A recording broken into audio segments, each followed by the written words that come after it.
This is Max and Mia podcast. Hi, everyone. Welcome back. Good to have you here with us again. It's a pleasure. And hey, if this is your first time tuning in, well, you picked a great episode to start with, so stick around. As always, I'm Max. And I'm Mia. This is the Max and Mia podcast, where we help you take your English to the next level, one episode at a time. That's right. You know, Mia, I was actually thinking about this earlier. You know that feeling when you understand most of what someone says, but then they throw in one of those expressions and you just freeze? Oh, completely. And the worst part is you can't really stop to ask what it means, so you just nod and hope for the best. Exactly. And then later you're like, wait, what did they actually mean by that? It happens all the time, even at intermediate levels. You have the grammar, you have the vocabulary, but those little phrases just catch you off guard. Which brings us right to what we have for you today. Today, we are going through some of the most useful everyday expressions in English. The kind of phrases that come up in real conversations, not just in textbooks. So by the end of this episode, next time you hear one of these, you will know exactly what it means and how to use it yourself. Let's get into it. Okay, so the first one is to touch base. You will hear this one everywhere if you work in English. Yeah, it basically means to check in with someone real quick. Not a full meeting or anything like that, just a brief contact to see where things stand. Right, like if I send you a message before a presentation saying, "Hey, just wanted to touch base, are we good?" That's it. That's the whole thing. Exactly. Short, casual, no pressure. And you can use it in so many ways. Let's touch base tomorrow. I'll touch base with the team. Very flexible. The key thing is it's never a big deal. If someone says, "Let's touch base," don't panic. It's just a quick chat. All right, next one. To pitch in. This one has a very teamwork kind of energy to it. It does. It means to contribute, to help out when the group needs it. Like the office kitchen is a disaster and someone goes, "Come on, guys, let's all pitch in before the boss gets here." Or more professionally, "We're a bit behind on the project. Can you pitch in this afternoon?" Same idea. It's that sense of everyone doing their part together. You wouldn't really pitch in alone. That's kind of the whole point. Okay, this one is probably the most satisfying expression in the English language. To call it a day. Without a doubt. It just means you're done. You're stopping. Work is over. Go home. Goodbye. Like after a really long session, you just look at the other person and go, "All right, I think we've got enough. Let's call it a day." And something about the way it sounds just feels right. It's not abrupt. It's not rude. It's just done. Exactly. Clean, friendly, final. Now, this one gets a bit more serious. To pull one's weight. Yeah, the vibe changes here. It means to do your fair share within the team. Everyone's expected to contribute equally, and if you're not doing that, people will notice. You'd hear a manager say something like, "I need everyone pulling their weight this quarter. The deadline is tight." It's a warning dressed up as motivation. And between colleagues, it gets more direct. "Honestly, he hasn't been pulling his weight lately. We keep covering for him." That's when you know there's tension. It comes from the idea of a team pulling something heavy. If one person stops, everyone else has to work harder. Simple, but effective image. All right, now we have to step up your game. This one sounds like it belongs in a locker room, but it's very much a work thing too. It means to perform better, to to raise your level. And depending on who says it, it can be encouraging or it can sting a little. Like a good manager might say, "You have real potential here. I just think it's time to step up your game." That feels like a push in the right direction. But then there's the other version. "The numbers this month weren't good. You need to step up your game." That one hits different. Either way, the message is the same. What you've been doing isn't enough. Time to do more. Okay, last one, and it's a British one, so this is a bit of a bonus. To faff about or to faff around. I love this expression. It means to waste time, to mess around without actually doing anything useful. You know that thing where you're supposed to be working, but you're just rearranging things on your desk? Cleaning your inbox, making another cup of tea, opening and closing the same document. That's faffing about. And someone with less patience would go, "Stop faffing around and just send the email already." It's procrastinating, but it sounds so much better. Just know it's very British. So if you drop this on an American colleague, expect a confused look. Which honestly makes it even more fun to use. All right, new section. And this first one you'll hear all the time. Not just at work, but in everyday life too. To be on the same page. It means that two or more people understand each other, that everyone has the same information and agrees on how things stand. No confusion, no mixed signals. So before starting something with someone, you might say, "Okay, just want to make sure we're on the same page before we move forward." It's a check that you both see things the same way. And the opposite is just as useful. "I don't think we're on the same page here" is a very polite way of saying we clearly see this differently and we need to talk. Which, depending on the situation, can save a lot of unnecessary arguments. Next one. To clear the air. This one comes up when there's tension between people. To clear the air means to resolve a misunderstanding or address something uncomfortable that's been hanging between two people. You know that awkward situation where something happened and nobody's talked about it yet? Oh, that silence that just sits there. That's when you need to clear the air. Someone might say, "Look, I think we should talk and clear the air about what happened last week." And after you do, there's this sense of relief. The tension is gone. You can move forward. It literally feels like what it means. You're clearing something out of the atmosphere between you.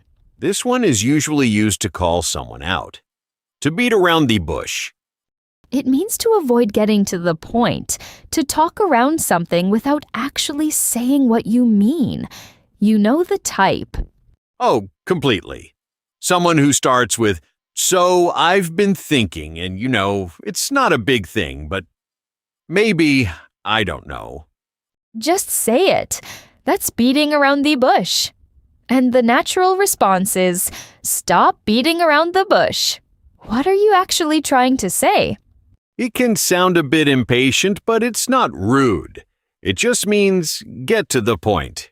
And the person doing it usually knows they're doing it too. And the British one to close out this section. To take the mickey out of someone. It means to mock someone or make fun of them, usually in a light-hearted, teasing way. British humor is very big on this.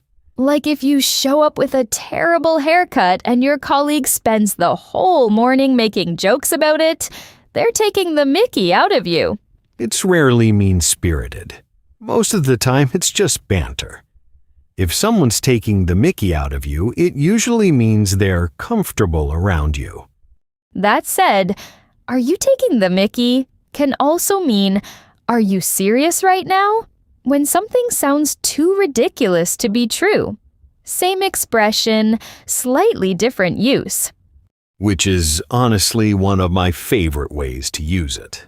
Okay, so we've talked about work. We've talked about how people communicate with each other, and now we're getting into something a little more personal. Emotions.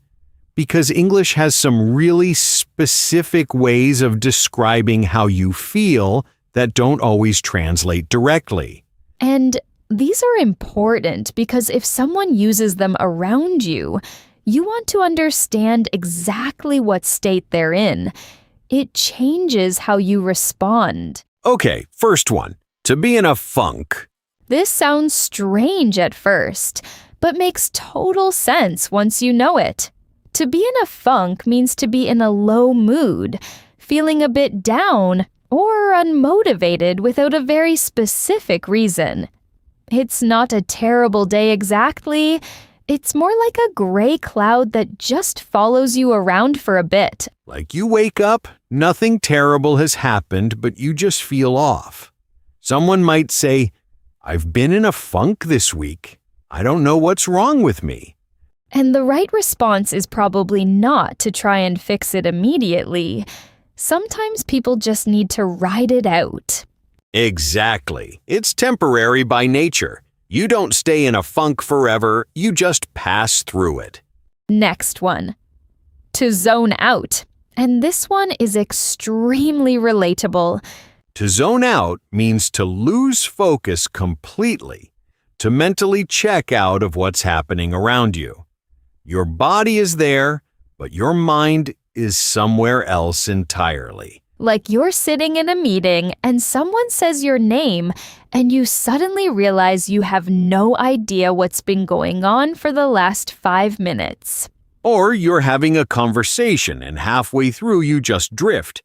And the other person goes, "Hey, are you even listening?" You completely zoned out. It happens to everyone. And it's not always boredom. Sometimes your brain just needs a break and takes one without asking. Okay, this one has more energy to it. To be fed up with something. To be fed up means you've reached your limit. You're tired of it, frustrated, and you've had enough. Full stop. I'm fed up with these last-minute changes. Every single week it's the same thing. You can feel the exhaustion in it. It works for situations, for people, for habits. I'm fed up with waiting. She's fed up with being ignored.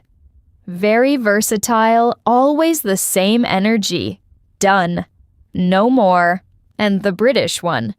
To lose the plot. This one is so good. It means to lose control of yourself, to react in a completely over-the-top way. Like imagine someone gets a small piece of criticism and suddenly they're shouting, completely out of proportion. You'd look at a colleague and go, "What is happening? He's totally lost the plot." It can also mean someone has just lost their grip on reality a little. They're saying things that make no sense and you're just standing there like, "Mate, you've lost the plot." The mate is very important there. Very British delivery.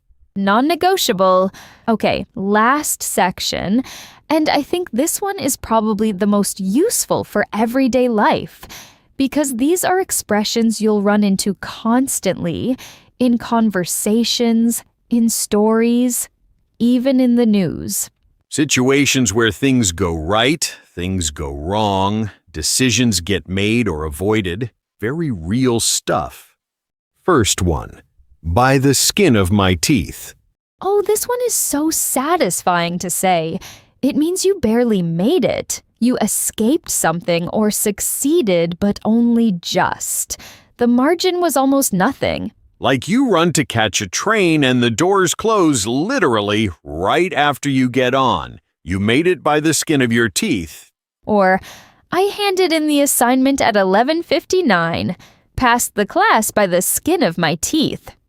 That last-second survival energy is exactly what this expression captures. And there's always a little adrenaline in it. It's never calm. You made it, but it was close. Too close. Next one.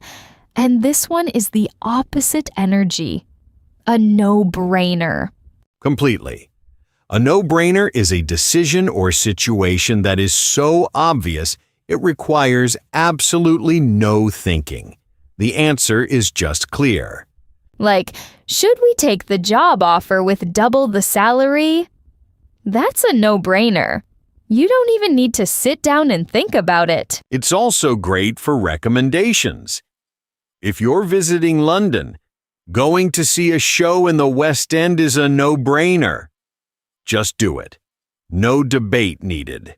Simple, direct, and people use it all the time in casual conversation. All right. To hold off on something. This one is about timing. It means to delay doing something, to wait before taking action. Not a permanent decision, just a pause. So you might say, we're going to hold off on making any announcements until we have more information. You're not canceling anything. You're just not moving yet. It's actually a very useful phrase because it's not as final as we're not doing it. It leaves the door open. Let's hold off on this for now sounds measured, not avoidant. Which, in professional settings, can make a real difference in how people receive what you're saying. Next one, to gloss over something. This one has a slightly sneaky quality to it. It does. To gloss over means to deal with something too quickly or superficially, to skip over the difficult or important parts without really addressing them. Like a company releases a report and buries the bad news in the middle with very vague language. They're glossing over the problems. Or in a conversation, someone asks you directly about something uncomfortable, and you give a very brief, vague answer and move on quickly. You glossed over it. It implies there's something being avoided intentionally or not. When you notice someone doing it, you notice. And the British one to close everything out. To throw a spanner in the works. This one is brilliant. It means to do something intentionally or not that disrupts a plan or causes a problem right when things were going smoothly. Like everything is set, the plan is solid, everyone knows what they're doing, and then suddenly someone brings up a completely new issue and the whole thing stalls. They just threw a spanner in the works. It can be accidental too. The supplier canceled last minute and really threw a spanner in the works. Nobody's fault, but the damage is done. Americans say, throw a wrench in the works, which is the same idea, just a different tool. But the British version is far superior. Completely unbiased opinion right there. And that is going to do it for today's episode. We covered a lot of ground, from the office to relationships, emotions, and everyday decisions. And honestly, the best way to make these yours is to start listening for them. Once you know them, you'll hear them everywhere. In shows, in conversations, at work. That moment when you catch one in the wild and you know exactly what it means, that's the feeling we're going for. If you made it to the end, thank you. It means a lot that you spend your time with us. And if you're not subscribed yet, now's a good time. New episodes come out regularly, and we've got a lot more of this kind of content coming. Until next time, keep at it. Your English is better than you think. Take care, everyone. Bye-bye.